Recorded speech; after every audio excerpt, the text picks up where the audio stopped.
Hi, this is Michael. Before we begin, let me tell you a few exciting announcements.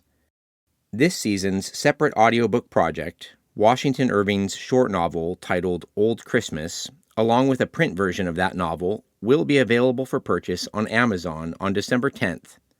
Level 2 patrons on Patreon will receive a free copy of the audiobook on November 26th.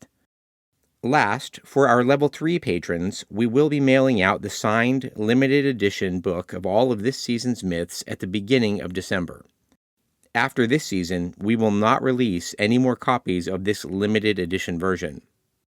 As a reminder, a non-limited edition of this book will be available to the public on December 17th, so now is the perfect time to join our Patreon. Now, let's get into today's episode.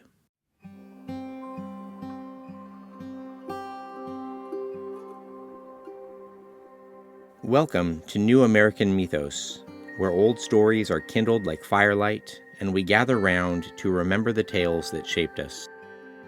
The story for this episode is The Minister's Black Veil.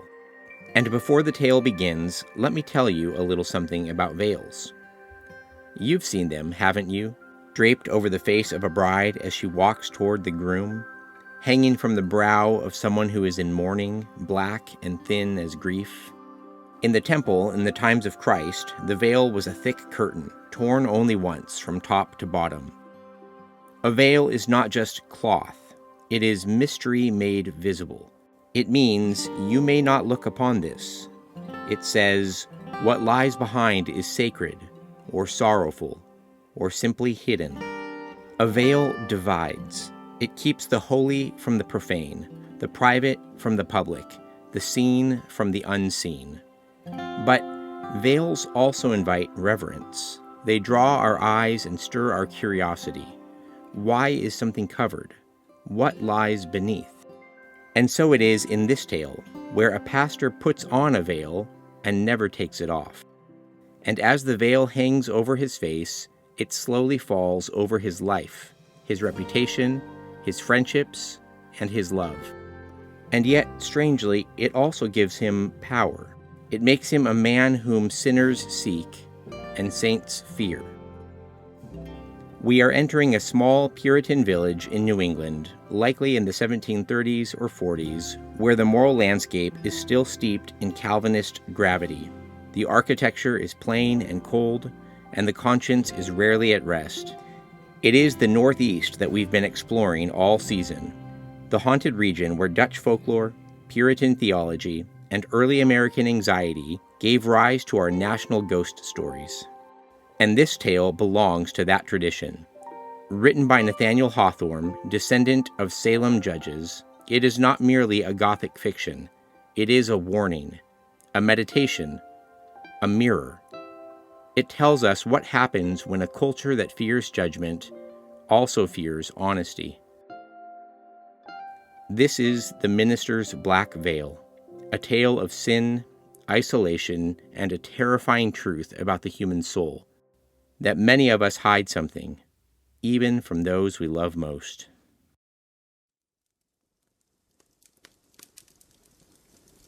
The Minister's Black Veil by Nathanael Hawthorne. The sexton, which was a groundskeeper at a small local church, stood in the porch of Milford Meeting House, pulling vigorously at the bell rope. The old people of the village came stooping along the street. Children with bright faces tripped merrily beside their parents, or mimicked a graver stride in the conscious dignity of their Sunday clothes. Neatly dressed bachelors glanced sidelong at the pretty maidens and fancied that the Sabbath sunshine made them lovelier than on weekdays. When the crowd had mostly streamed into the porch, the sexton began to toll the bell, keeping his eye on the Reverend Mr. Hooper's door.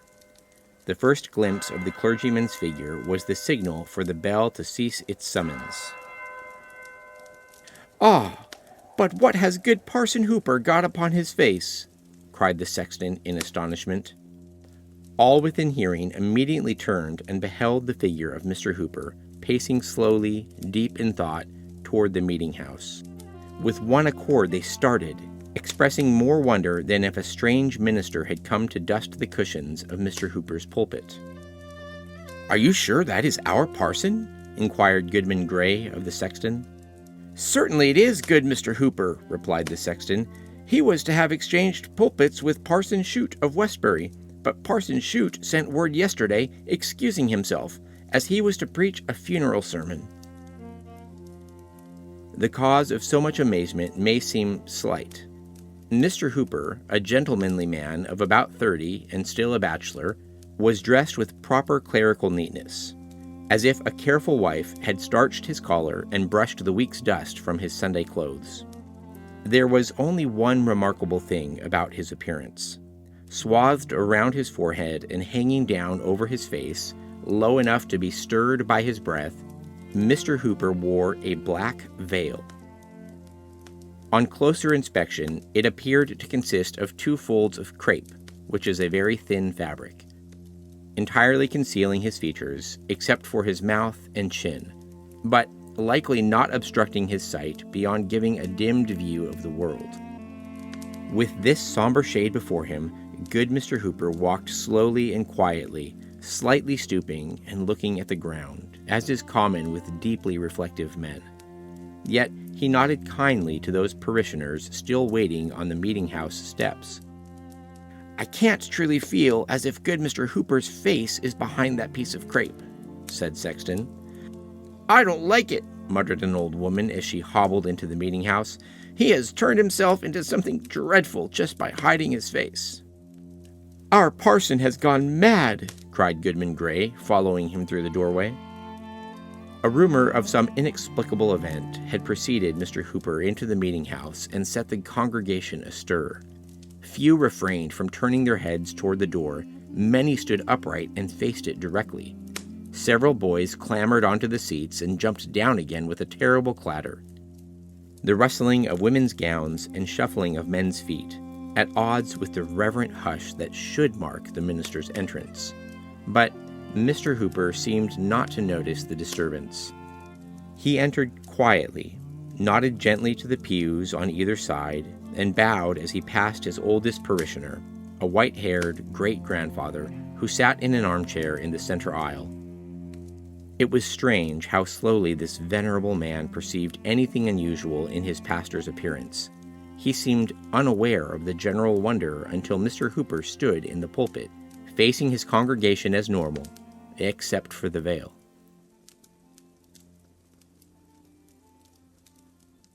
Let me take a short break here.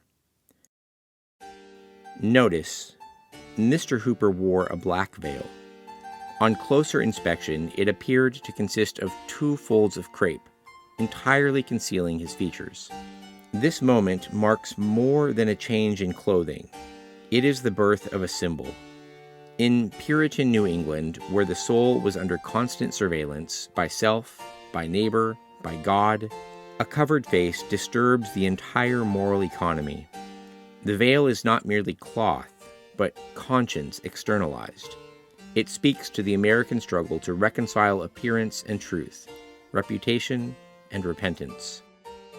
The people of that time trembled, not at sin itself, but at its open acknowledgement. It seems that they preferred a polished hypocrisy to a visible sorrow. Let's continue the story. All during the service, that mysterious emblem was never once removed. It trembled with his measured breath as he gave out the psalm. It cast a shadow between him and the sacred page as he read the scriptures. And while he prayed, the veil lay heavily upon his uplifted face. Did he seek to hide it even from the dread being he was addressing? So powerful was the effect of this simple piece of crepe that more than one woman of delicate nerves was compelled to leave the meeting house. Yet perhaps the pale congregation was just as fearful a sight to the minister as his black veil was to them. Mr. Hooper was known as a good preacher, though not a passionate one. He sought to lead his people toward heaven by gentle, persuasive means rather than to drive them by thundering exhortation. The sermon he now delivered bore the same hallmarks of style and manner as his usual preaching, yet there was something either in the subject itself or in the listeners' imaginations that made it the most powerful sermon they had ever heard from his lips. It carried a deeper shade of the gentle melancholy that marked Mr. Hooper's temperament. The topic of the sermon concerned secret sin, and those sad mysteries we hide from our nearest and dearest, even from ourselves, though we cannot hide them from the omniscient. His words seem imbued with a strange force. Each listener, the most innocent girl and the most hardened man alike, felt as if the preacher had crept up beside them, veiled, and uncovered their hidden guilt. Many clasped their hands over their hearts. There was nothing fierce in Mr. Hooper's speech, but his mournful tone made them tremble. Awe mingled with an unexpected pathos. The congregation became so aware of some new, strange quality in their minister that they yearned for a breeze to blow aside the veil, half believing it might reveal a stranger's face, despite the familiar voice and gesture. Let me make one quick note here again. Here we confront the spiritual loneliness at the heart of the American soul. The Puritans, in their earnest pursuit of holiness, searched their hearts with rare seriousness. They believed that secret sin was not merely private, it was a rupture in the moral order, a grief to God, and a shadow upon the soul. Hawthorne draws us into that tradition, not to scorn it, but to wonder at its burden. In a culture so shaped by spiritual vigilance, the veil is not just a symbol of guilt, but of deep moral longing. It reminds us more of what we carry, not what we confess. And this, too, is at the heart of the American identity. Let's continue. When the service ended, the people left in disorder, eager to share some pent-up wonder and relieved to be out of sight of the black veil. Some gathered in whispered circles, some walked home alone in silence, others laughed loudly, violating the Sabbath with irreverence. A few nodded knowingly, hinting that they had solved the mystery. One or two claimed there was no mystery at all, that Mr. Hooper merely needed a shade due to weakened eyesight from reading late at night. Soon after, Mr. Hooper emerged as well, trailing behind his flock. Turning his veiled face from one group to another, he respectfully greeted the elderly, saluted the middle-aged with friendly dignity, smiled warmly at the young, and placed his hands on the heads of the children in blessing, as he always did on the Sabbath. But this time, his kindness was met with puzzled, uneasy looks. No one, as before, dared walk beside their pastor.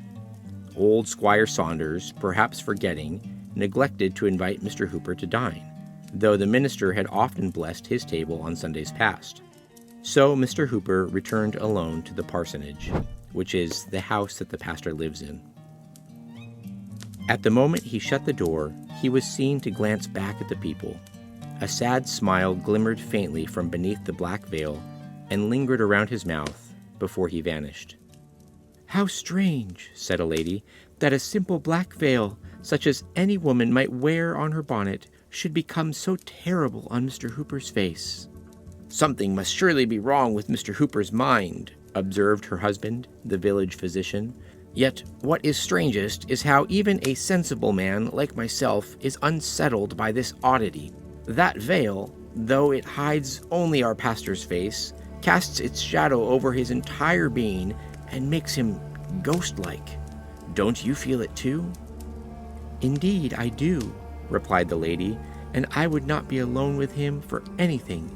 I wonder he is not afraid to be alone with himself." "Men sometimes are," said her husband. The afternoon service was attended under similar circumstances. At its conclusion, the bell tolled for the funeral of a young woman. Her relatives and friends were gathered inside the house, while more distant acquaintances stood outside the door, speaking of the deceased's virtues. Their conversation was interrupted by the arrival of Mr. Hooper, still veiled in black, Now, however, the veil seemed more appropriate. The clergyman entered the room where the body lay and bent over the coffin to bid a final farewell to his departed parishioner. As he stooped, the veil hung straight from his forehead, so that, had her eyelids not been closed forever, the dead maiden might have seen his face. Was Mr. Hooper afraid of her gaze, that he so quickly pulled the black veil down again?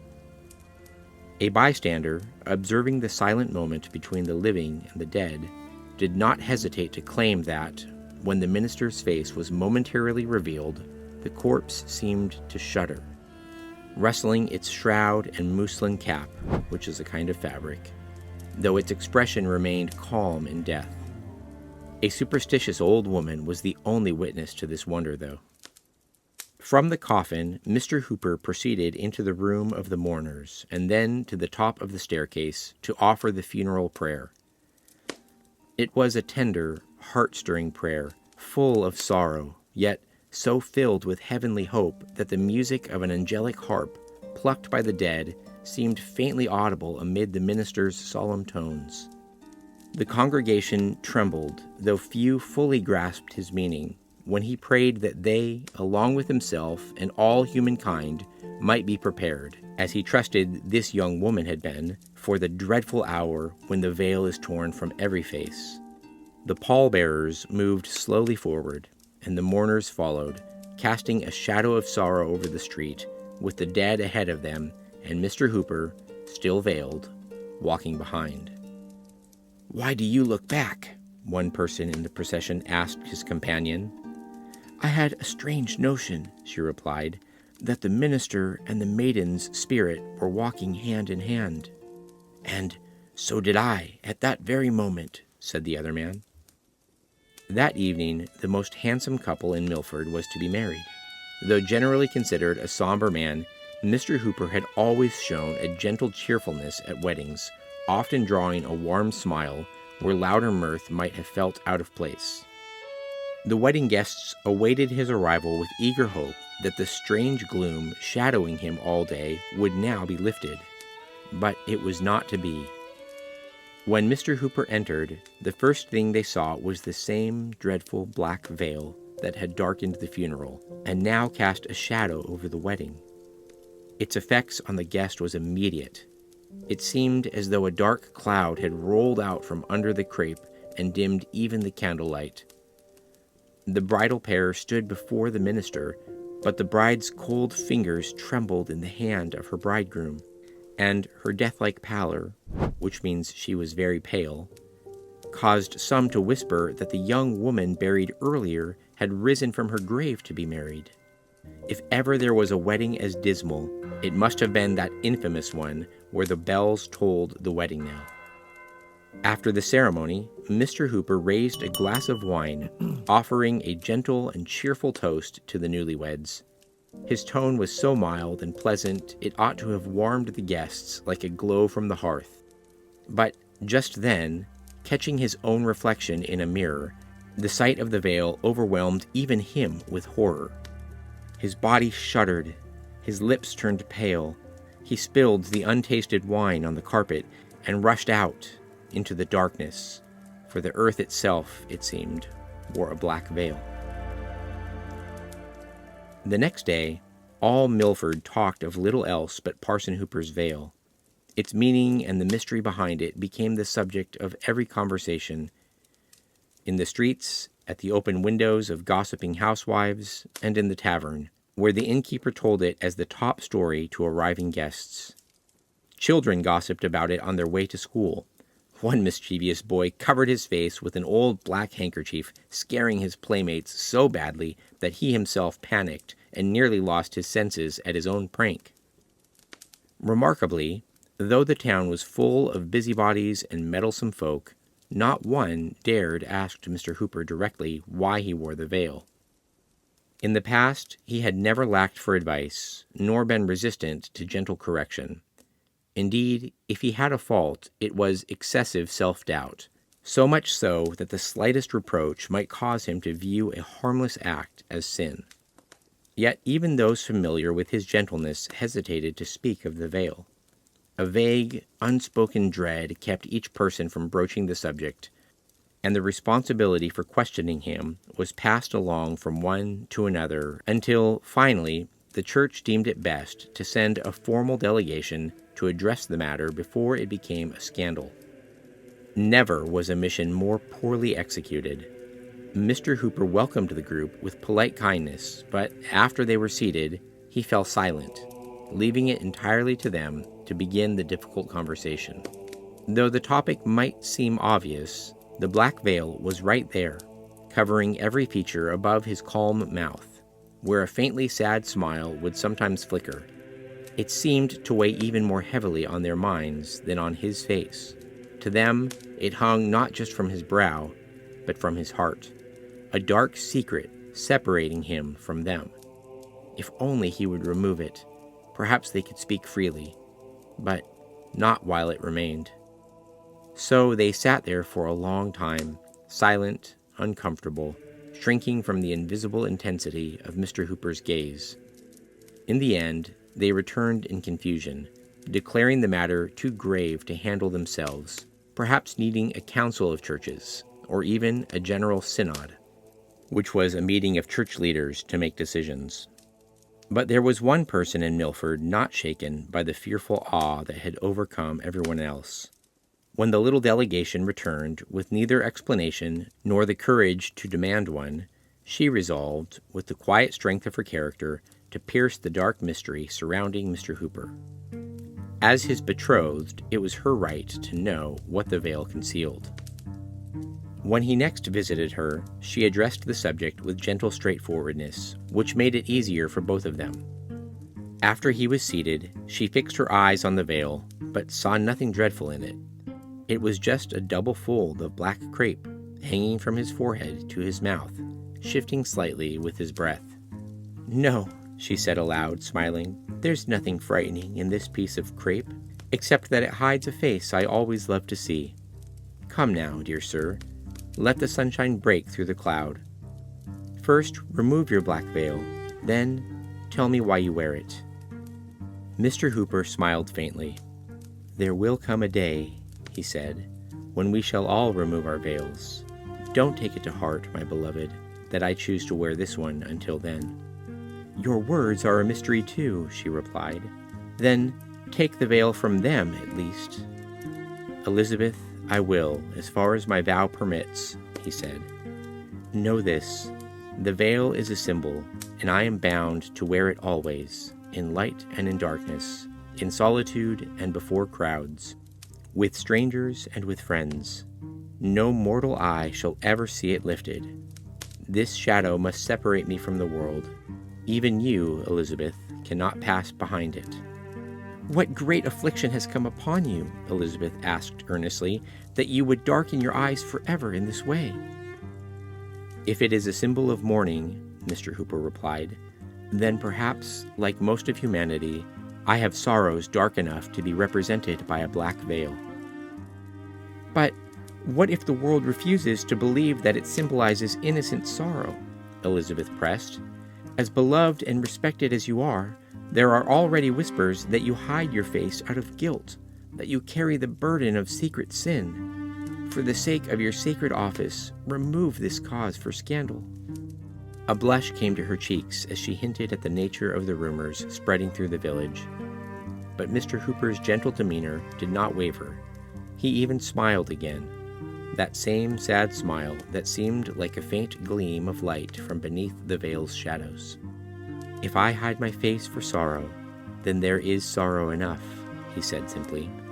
"And if I wear it for secret sin, what mortal does not need to do the same?" And with that quiet yet immovable resolve, he resisted all her pleas. Let's pause here again. Did you hear that line? "If I wear it for secret sin, what mortal does not need to do the same?" That is the heart of Hawthorne's theology. The veil is not a mark of extraordinary guilt, but of the ordinary human condition. And yet, in his act of honesty, Mr. Hooper is made an outcast. There is something deeply American here, a culture shaped by spiritual ideals, yet uncomfortable with visible sorrow, Mr. Hooper's veil is too honest. It makes the invisible visible.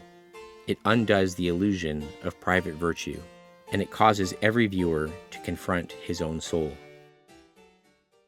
Back to the story. Eventually, Elizabeth sat in silence. For a few moments, she seemed lost in thought, perhaps considering other ways she might free her beloved from what, if it held no deeper meaning, might be only a sign of mental distress. Though stronger in spirit than he, tears ran down her cheeks. But suddenly her sorrow shifted. Her gaze settled on the veil, as if twilight had fallen in the room. Its quiet terror surrounded her. She rose and stood trembling before him. "And do you feel it now, at last?" he asked mournfully. She gave no answer, but covered her eyes with one hand and turned to leave the room. He rushed after her and caught her arm. "Have patience with me, Elizabeth," he cried passionately. "Don't desert me, even though this veil must stand between us here on earth. Be mine, and afterward there shall be no veil over my face, no darkness between our souls. It is only a mortal veil. It is not for eternity. You don't know how lonely I am, nor how afraid to be alone behind this black veil. Don't leave me in this dreadful obscurity forever." "Lift the veil just once and look me in the face," she said. "Never! It cannot be," Mr. Hooper replied. "Then, farewell," said Elizabeth. She pulled her arm from his grasp and slowly left, pausing at the door to give one long, shuddering look, as if she could almost pierce the mystery. Yet, even in his grief, Mr. Hooper smiled faintly, thinking how only a piece of cloth had stood between him and happiness, though what it symbolized cast an even deeper shadow between the dearest of lovers. From that moment on, no one attempted to remove Mr. Hooper's veil, nor to ask him outright what secret it might conceal. Among the more rational minds in the village, it was dismissed as an eccentric habit, an odd quirk that sometimes attaches itself to otherwise sober and reasonable people, tinting their actions with the hue of madness. But to the general public, Mr. Hooper became a figure of dread. He could not walk the streets in peace, so deeply aware was he that the timid would avoid him and the bold would deliberately confront him. Their insolence eventually forced him to give up his evening walks to the cemetery. Whenever he lingered thoughtfully at the gate, faces would peek at him from behind the gravestones. A story even circulated that the stare of the dead had driven him away. What grieved him most was how children ran from his approach, abandoned their games even while he was still at a distance. Their instinctive fear made him feel more than anything else that the veil had taken on a supernatural horror. Indeed, his own aversion to it was so strong that he avoided mirrors and still water, lest he catch sight of himself and be frightened. This fed the rumors that he bore the weight of a secret sin so terrible it could only be hinted at, not confessed. Thus, the veil cast a shadow over his life, a cloud of sorrow or guilt that no love or sympathy could penetrate. It was said that ghosts and demons kept him company. With inner dread and outer terror, he lived continually in its gloom, groping through the darkness within himself, or viewing the world through a lens that turned all to sadness. Even the lawless wind, it was claimed, respected his dreadful secret and never dared lift the veil. Still, good Mr. Hooper passed among the people with a melancholy smile on his lips, though their faces went pale as he walked by. Yet despite its dire effects, the black veil gave him one extraordinary power. It made him a remarkably effective clergyman. By means of this mysterious emblem, without any other change, he gained a fearful influence over souls in the throes of guilt. His converts always regarded him with a dread unlike any other, insisting, though only figuratively, that before he led them to heavenly light, he had brought them to a place behind the veil. The gloom he carried allowed him to sympathize with all hidden suffering. Dying sinners cried out for Mr. Hooper and refused to let go of life until he arrived. And when he did, leaning near with comforting words, they would shudder at the veiled face so close to their own. Such were the terrors of the veil, even in the presence of death itself.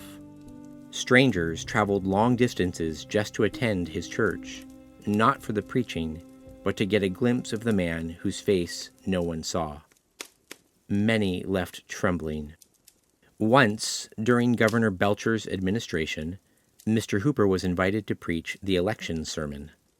Clothed in his veil, he stood before the governor, the council, and the representatives, and delivered a sermon so affecting that the legislative session of that year was remembered for its solemnity and piety, recalling the moral gravity of the Puritan founders. And so, Mr. Hooper lived many years, a life outwardly blameless, yet cloaked in sorrow and suspicion, gentle and kind, yet unloved and quietly feared, set apart from other men, avoided in their joy, but always summoned in their suffering. As time passed, the gray hairs settled above his black veil. He became known throughout the churches of New England as Father Hooper. Most of those who had first heard him preach had long since been buried by him. He had one congregation in the pews and another, even larger, in the graveyard. And now, having labored long and faithfully, it was Father Hooper's time to rest. Several people were gathered by candlelight in the old minister's death chamber. He had no blood relatives. There was the somber but unmoved physician, trying only to ease the last pangs of a life he could not save. There were deacons and other devout church members. There, too, was the Reverend Mr. Clark of Westbury, a young and passionate minister who had ridden in haste to pray at the bedside of the dying man. And there was the nurse, not a hired caretaker, but one whose quiet devotion had endured in secret through loneliness and age, never fading, even at the final hour. Who else but Elizabeth? And there lay Father Hooper, his white hair resting on the death pillow, the black veil still wrapped around his brow and trailing over his face. With each faint breath, the veil stirred slightly.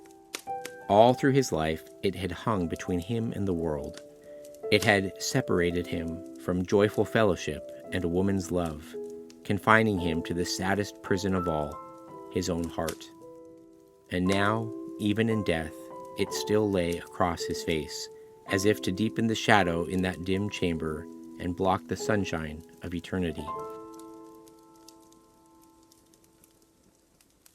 For some time before his death, Mr. Hooper's mind had been clouded, wavering uncertainly between past and present, and at times drifting into the vague shadows of the world to come. He suffered feverish spells that tossed him from side to side, slowly wearing away his remaining strength. But even in his most violent struggles and the wildest confusion of his mind, when no other thought held steady, he clung to one grim concern, that the black veil should not slip from his face. Even if his confused soul had forgotten it, there was a faithful woman at his side who, with eyes averted, would have drawn the veil back over that aged face she had last seen in the bloom of manhood. At last the old man lay still, sunk in the stupor of mental and physical exhaustion. His pulse could scarcely be felt, and his breath came fainter and fainter, except when a deep, irregular sigh seemed to signal the spirit's coming flight. The minister from Westbury stepped to his bedside. "Venerable Father Hooper," he said, "your moment of release is near. Are you ready for the lifting of the veil that separates time from eternity?" Father Hooper at first responded only with a slight movement of his head. Then, perhaps fearing he had not been understood, he made an effort to speak. "Yes," he said in a faint voice, "my soul has waited wearily for the veil to be lifted." "And is it right," continued the Reverend Mr. Clark, "that a man so devoted to prayer, so pure in life and thought, as far as human judgment may discern, should leave a shadow on his memory that could darken a life so blameless? I beg you, my reverend brother, let it not be so. Let us be comforted by your radiant face as you go to your reward. Before the veil of eternity is lifted, let me lift this veil from your face." So saying, Mr. Clark leaned forward to unveil the mystery of so many years. But Father Hooper, summoning a sudden strength that startled everyone present, raised both hands from beneath the covers and pressed them firmly against the black veil, determined to resist even as a dying man's last struggle, if necessary. "Never!" cried the veiled clergyman. "On earth, never!" "You dark old man!" gasped the terrified minister. "What terrible sin stains your soul that you go like this to meet your judgment?" Father Hooper's breath came in rattling gasps, but with tremendous effort, he clung to life just long enough to speak. He even raised himself in bed, shivering in the arms of death, while the black veil, more dreadful than ever in that final moment, hung over his face. Yet still, the familiar, faint, sorrowful smile seemed to flicker beneath it, lingering on his lips. "Why do you tremble at me alone?" he cried, turning his veiled face toward the circle of pale faces around him. "Tremble for yourselves as well. Have men shunned me, women withheld their pity, and children screamed and fled only because of my black veil? What but the mystery it represents has made this simple piece of crape so terrible? When friend reveals his heart fully to friend, when lovers are not afraid to be seen as they truly are, when man no longer hides his sin from the eyes of God, then, and only then, call me a monster for wearing the symbol under which I have lived and now die. I look around me, and behold, on every face, a black veil." As his listeners shrank away from each other in shared fear, Father Hooper sank back upon his pillow, a veiled corpse now, with a faint smile lingering on his lips. They buried him still veiled, and to the grave he was carried, the veil never lifted. Years have passed, grass has grown and withered on his grave, the tombstone is overrun with moss, and good Mr. Hooper's face has long ago turned to dust. But still a dreadful thought remains, that it decayed beneath the black veil. And so we end the story. Mr. Hooper's last words ring out. I look around me, and behold, on every face a black veil. In death, Mr. Hooper finally names what we spend our lives trying to avoid, that all have sinned and fall short. He dies veiled, but not alone in his condition. His final cry indicts a whole community of veiled hearts, reminding us that our real danger is not exposure, but concealment. This is a tragic grace, to know the truth and still be cast out for naming it. Hawthorne's tale is a Gothic parable of spiritual memory. In the haunted Northeast, our moral imagination still labors under the shadow of the veil. We prize virtue, but fear confession. We value clarity, but hide behind respectability. In Mr. Hooper, we see the danger of moral isolation, yes, but also a peculiar kind of courage. He does not sin more than others. He merely refuses to pretend otherwise. And in doing so, he shows us how American identity has always stood on uneasy ground, between truth and denial, and between repentance and pride. Until next time, may your soul and your mind remember what matters, and may the stories of old help us see more clearly today. Thank you for listening to New American Mythos. If these stories have stirred something in you, one of the best ways to support the show is by joining our community on Patreon.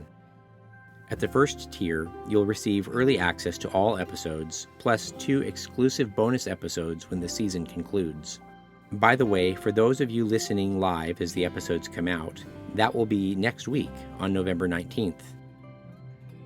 At the second level, you'll get a special gift in December, a free copy of this season's separate audiobook project, our modernized recording of Washington Irving's Old Christmas. And for our top-tier patrons, you'll receive a signed, limited edition copy of the bound collection of Season 1 Myths, a tangible piece of the world we're building together. A non-limited edition of this book will be available around December 15th for regular listeners to purchase. Your support keeps the lantern lit and ensures that these old stories can speak anew. Thank you for walking this road with us.